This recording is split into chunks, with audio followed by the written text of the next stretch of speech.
میری طرف دیکھو نوجوانوں، میں آپ سے کہتا ہوں کتنے ہم نے مرتے ہوئے دیکھ لیے اور کتنے مر جائیں گے، کوئی نہیں بچے گا. موت کسی کو نہیں چھوڑے گی، نہ امیر کو چھوڑے گی، نہ غریب کو چھوڑے گی، نہ بادشاہ کو چھوڑے گی، نہ فقیر کو چھوڑے گی، نہ عالم بچے گا، نہ جاہل بچے گا، نہ پیر بچے گا، نہ مرید بچے گا. یہ کیا بات ہے؟ تم ایک ہی نبی کا کلمہ پڑھتے ہو، یہ کیا بات ہے کہ ایک ہی غوث اعظم کو مانتے ہو، مگر تمہارے دل آپس میں جدا جدا ہو گئے ہیں. یہ بتاؤ تم پیروں کے مرید پہلے ہو یا نبی کے امتی پہلے ہو؟ بتاؤ تم نے کیوں آپس میں بولنا بند کر دیا؟ بتاؤ تم نے سلام کلام کیوں بند کر دیے؟ بتاؤ سنی ہو کے تمہارے دل کیوں الگ الگ ہو گئے؟ کیوں؟ تمہیں کس نے بات دیا؟ خدا کی قسم میں اپنی بات کر رہا ہوں، میری نظر میں کوئی بھی پیر بعد میں ہے، پہلے میرے پیر میرے نبی ہیں. جیسا میرے نبی کہیں گے میں ویسا مانوں گا. نبی نے فرمایا مسلمان دیکھو سلام کرو، میں کروں گا جس کا عقیدہ ٹھیک ہے میں اسے سلام کروں گا.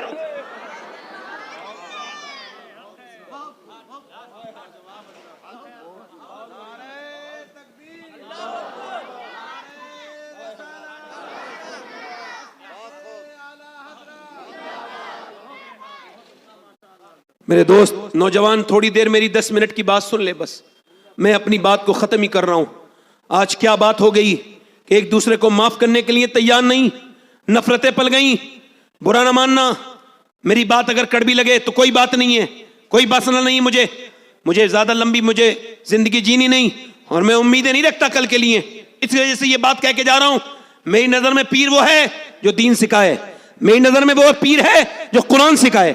میری معلومات میں میری معلومات میں مرشد وہ ہے جو قرآن سکھائے، جو نبی کی سنتیں سکھائے. اور میری نظر میں اس وقت وہ امام ہے جو اپنے پورے محلے کو قرآن سکھاتا ہے، نماز سکھاتا ہے، بچوں کو قرآن پڑھاتا ہے. تم مانو مت مانو مگر وہی اس معاشرے کا پیر ہے جس نے کم پیسے میں دین دے دیا تمہارے بچوں کو. وہ پیر نہیں ہے جس کی گاڑیوں کے پیچھے تم بھاگتے رہ جاتے ہو، تمہارے مسافے بھی نہیں ہوتے. پیر وہ ہے جو تمہاری نماز جنازہ پڑھا.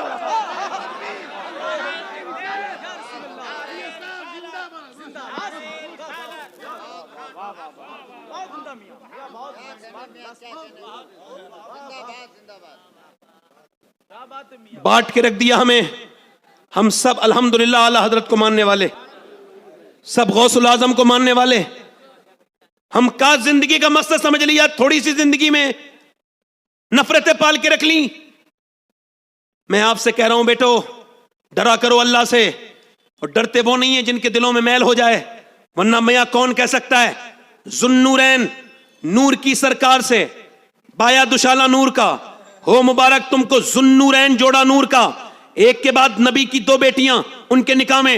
اور سنو، حضور مدینے میں تشریف رکھتے ہیں اور حضور نے فرمایا ابراہیم علیہ السلام کا دیدار کرنا چاہتے ہو، دیکھنا چاہتے ہو ابراہیم علیہ السلام کو؟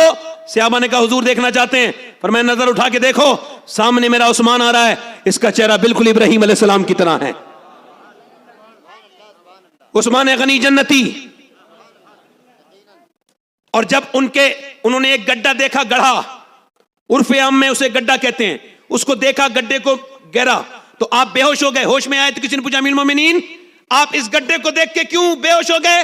فرمایا گڈھا دیکھنے کے بعد مجھے قبر یاد آ گئی. عمر فاروق اعظم، میرے نبی نے فرمایا میرے بعد اگر کوئی نبی ہوتا تو عمر ہوتا.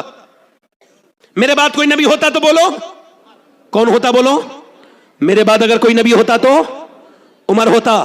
میرے نبی نے فرمایا کہ میرا عمر وہ ہے، اللہ عرفات کے میدان میں میرے سارے صحابہ پہ فخر فرماتا ہے، بالخصوص میرے عمر پہ فخر فرماتا ہے. حضرت عمر مسجد میں مارا کسی نے چاقو، نماز کے دوران پھٹ گئی آنتیں، دودھ پیا تو آنتوں سے نکل گیا باہر کو دودھ. آپ کا پورا جب نکلا دودھ باہر کو، اسی وقت اپنے بیٹے عبداللہ سے کہا میرا سر زمین پہ رکھ دے. وہ زانو پہ رکھے ہوئے تھے، سر زمین پہ رکھ میرے بیٹے، تیرے باپ کا وقت قریب ہے. نہیں رکھا. سر بیٹے زمین پہ رکھ دے، میرے بیٹے سر زمین پہ رکھے. نہیں رکھا. سر زمین پہ رکھ دے میرے بیٹے عبداللہ ابن عمر نے حضرت عمر کا سر اٹھایا، زمین پہ رکھ دیا. جب زمین پہ رکھا تو حضرت عمر نے اپنا سر زمین پہ رکھ کے اپنی ناک زمین پہ رگڑی. کون؟ عمر. میرے نبی نے فرمایا میرے عمر کا محل ہے، وہ بھی جنت میں، اور وہ سنہرا محل ہے. اللہ اکبر. وہ عمر کیا کہہ رہے ہیں؟ اے اللہ عمر کو بخش دے. لوگ کہتے ہیں عمر یہ ہے، عمر وہ ہے، عمر بادشاہ ہے، عمر آدھی دنیا کا بادشاہ ہے، مگر عمر تو تیری بارگاہ کا مجرم ہے، عمر تو تیری بارگاہ کا محتاج ہے. اگر تو نے آج عمر کو نہ بخشا تو عمر برباد ہو جائے گا میرے مالک. عمر برباد, آخری سانسیں ہیں, عمر کی سانسیں ٹوٹ رہی ہیں. اے اللہ مجھ پہ کرم کر دے, اے اللہ عمر پہ کرم کر دے. اللہ اکبر. حضرت علی کے تلوار ماری گئی, یہ حصہ کٹ گیا پورا.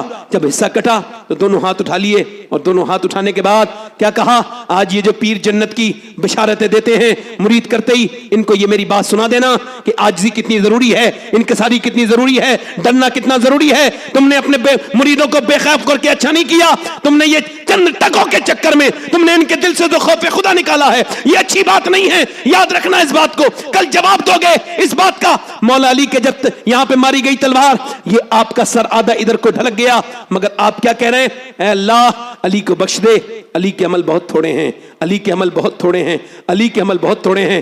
ابو ہریرہ کی روح نکلنے والی ہے, صحابی رسول ہیں, موت کا وقت قریب ہے, چہرہ پیلا ہوتا ہے کبھی سرخ ہوتا ہے. کسی نے کہا ابو ہریرہ یہ چہرہ پیلا کیوں ہو رہا ہے, یہ بچوں کی طرح رو کیوں رہے ہو؟ کہنے لگے میرے نبی کا فرمان ہے تب تک انسان کی موت نہیں آتی جب تک اسے یہ نہ خبر ہو جائے جنتی ہے یا جہنمی ہے. تو میں کہہ رہا ہوں مالک, ابو ہریرہ کا موت کا وقت ہے, اس کے گناہوں کو معاف کر کے اسے جنت عطا کر دینا. کتنی سخت ہے موت, کتنی سخت ہے موت. میرے نبی فرماتے ہیں اگر گلے کی طاقت نہ چھینے فرشتہ اللہ کے حکم سے, تو موت کے وقت ایسا چیخے مردہ کہ اس کی آواز سے لوگ کھانا پینا چھوڑ دیں, اپنے بچوں کو چھوڑ دیں, لوگ جانور چڑھنا چھوڑ دیں. یہ گلا, اللہ اکبر, ذرا توجہ کریں آپ, کتنا درد ہوتا ہے. کبھی آپ نے پوسٹ مارٹم ہاؤس دیکھا ہے؟ نہیں دیکھا ہے تو دیکھیے. اور اگر کبھی گندی تصویر دیکھنے کا دل کرے تو پوسٹ مارٹم ہاؤس پہ جانا, پوسٹ مارٹم ہاؤس دیکھنا. گندی تصویریں دیکھنے والوں پوسٹ مارٹم کی ویڈیو دیکھنا. پہلے وہ کیا کرتے ہیں, پہلے وہ یہ کرتے تھے کہ پہلے وہ کاٹتے تھے کائے سے. پہلے ان کے پاس چھینی ہتھوڑی ہوتی تھی, اب چھینی ہتھوڑی نہیں ہے, اب ان کے پاس گلینڈر ہے. یہاں سے لگاتے ہیں, یہاں سے, اور اس کو پورا اتارتے ہیں, پھر یہاں سے پھاڑتے ہیں پورا. یہ پورا جسم پھٹ گیا, پورا پھٹ گیا جسم. اس کے بعد جو چیزیں نکالنی ہوتی ہیں نکال لیتے ہیں, جو بھی چیزیں نکالنی ہوتی ہیں. پڑے ہوتے ہیں لوگ لائن لگائے ہوئے. میں بھی جاتا ہوں پوسٹ مارٹم ہاؤس, میرے گھر سے 17-18 کلومیٹر دور ہے. میں جاتا ہوں, جب میرا دل سخت ہو جاتا ہے تو پوسٹ مارٹم ہاؤس پہ جاتا ہوں.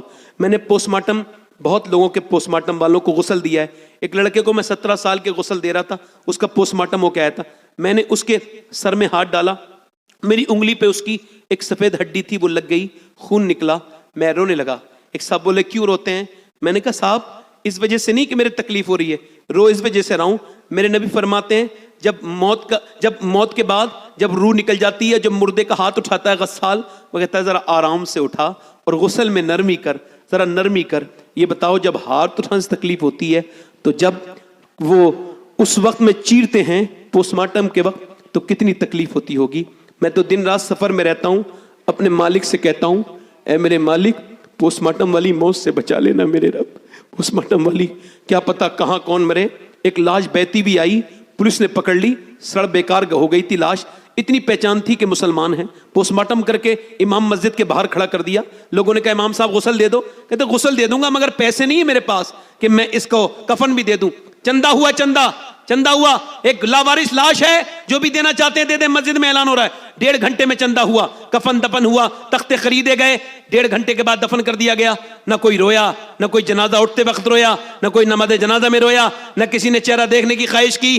نہ جانے کون کم نصیب مر گیا بد نصیب. اور لوگوں نے دفن کر کے آ گئے گھر. اور پھر 3 مہینے کے بعد پولیس آئی اور کہنے لگی جس کو تم نے لاوارث سمجھ کے دفن کیا ہے اس کے پاس 100 بیگھہ زمین تھی, 100 بیگھہ زمین تھی اس کے پاس, اور 100 بیگھہ زمین کا مالک تھا. اس کے اکاؤنٹ میں 6 کروڑ روپیہ نکلا ہے. کتنا کروڑ نکلا ہے بولو؟ 6 کروڑ. مگر کیا بات ہے, مرا وہاں ہے کہ جہاں اسے کفن دینے والے بھی نہیں ہیں. وہ میرے دوست کس بات کا گھمنڈ ہے. وہ جب حقہ پیتا تھا وہ مرنے والا, تو حقے میں وہ پانی نہیں ڈالتا تھا بلکہ دودھ ڈالتا تھا بھینس کا. اتنا تکبر کرتا تھا. آج یہ زمیندار مرا تو لوگوں نے 5-5 روپے کر کے ایسے اس کا کفن تیار کیا. کیا پتہ کہاں کا موت آ جائے.